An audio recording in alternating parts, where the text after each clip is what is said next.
Good morning, ladies and gentlemen of YouTube.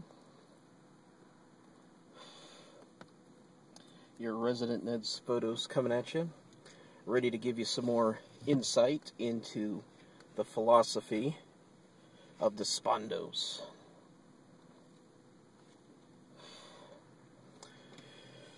Well, if you are a fan of my other channel, Ned's Photos, you know that I've been having trouble with some friends of mine who have become fundamentalist Christians.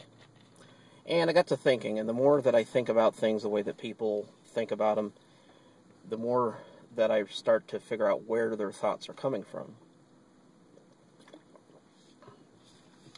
I don't have a problem with the fact that they believe in God or Jesus. What I have a problem is that I have a problem with them, with their belief in superstitious legalism.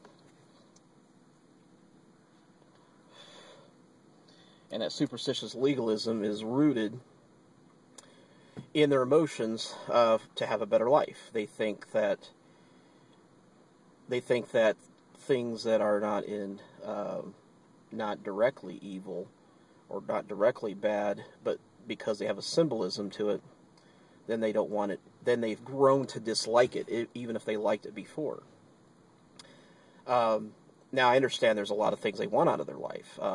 You know, drugs, alcohol, stuff like that, gossiping, negative thoughts, stuff like that, you know, stuff that actually has a root and a real world problem, but not music that gave you joy before and now you don't like it anymore because the lyrics talk about something, they mention the devil, but if you read the entire lyrics, it's actually a message of how if you sin, you will go to hell. I mean, how can you not look at how can you cherry pick like that?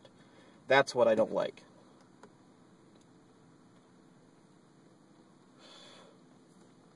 And I haven't told them that because we've been arguing, but our arguments go in all types of different directions.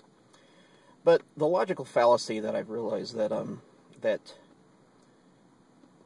people of faith, religious folk, spiritual folk, their flaw, and where a lot of this superstition comes from, is rooted in when syllogistic reasoning is used improperly and becomes a logical fallacy. Because syllogistic reasoning is very powerful and works and actually is a valid logical device if it's used properly. If you don't know what syllogistic reasoning is, it states that if A is equal to B, B is equal to C, so all A are C, something like that. But the problem is that you can use it improperly by saying, well, I have a truck and I have a car. My truck has 4 wheels, my car has 4 wheels, therefore my car is a truck. Well, no, because there's so many other variables that you ignored.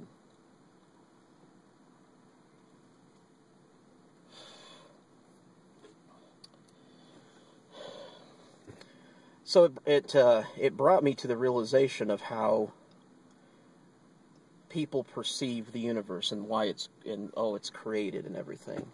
The only thing that the universe and the trees and the sky and the birds and the kitties and the doggies prove is that it's here. It doesn't tell me where it came from. It doesn't tell me how it's here. The people who believe in the watchmaker analogy, which is ridiculous on the face of it, no pun intended.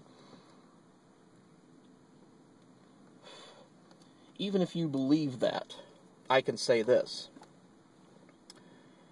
If I come across a watch, and it's there, and it's made, and I have no idea who made it, and I'm looking at all the evidences, and I'm looking, the style of the way it's made, and everything, but this is a watch that has never been seen before. There's no way, there's nothing there linking to somebody else. people who invented the Rolexes, or, the other type of style of watches, or even, like, say, a painting. I'm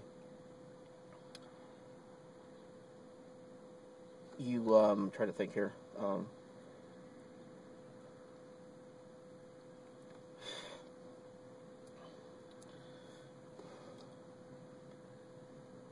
That's like trying to automatically say that if you look at a Picasso, or if you look at a painting that looks like a Picasso, that automatically tells you, oh, that's a Picasso. But what if Picasso didn't actually even paint it? But see, we don't even have the privileges, because there's a possibility that he didn't paint it. It could be a painting that was very typical of his style. And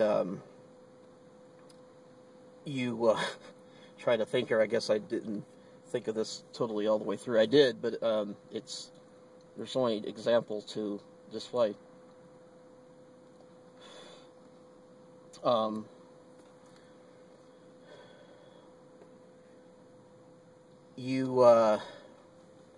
Trying to think. I apologize, folks. I'm kind of rushing here.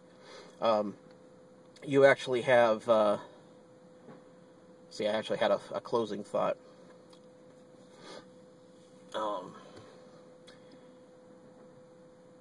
It does. Yeah, the everything there does not prove that Picasso. Okay, there we go. If it looks like a Picasso.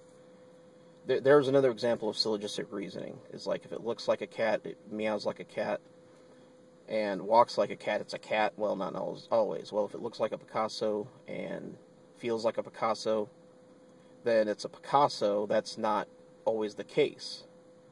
I can make a painting that looks like a Jackson Pollock painting. Unless you know exactly what you're looking for, but like I said, sometimes they did things that were atypical of their style, and even the evidence is there that show that it wasn't theirs. How do you know? You don't know for sure. Unless you have documentation. Well, that's the thing. That's the thing with the problem with trying to say, oh, God, there's a God, and he created the universe. Well, the problem is that, okay, we don't even have anything to compare God to, because we don't have a control. We don't have a control in the experiment. You need something to compare it to. We've never, even if people have seen God, even if people have witnessed him, for real, how does that help me now? I don't have that control device. I don't have nothing to compare it to. You could say that the resurrection happened. Okay, people might have seen it. How can I use their experiences? I was not there. And even if they lived today, even if they were alive today, all they have is their memory, and they have no proof to compare it to. So how can you link something? How can you prove something to be true if you don't have proof of it before, or you don't have that proof with you? You don't have the empirical exhibit to compare it to prove it. That's why I always say that evidence is not enough, because you have nothing to compare it to.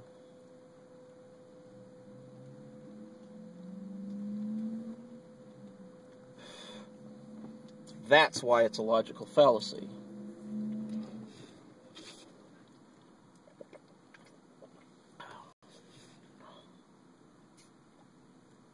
Anyway, those are my thoughts for the day. I hope I made sense eventually there in the end. I just know that when I start to rush a little bit and think, I don't always make sense. So talk to you later.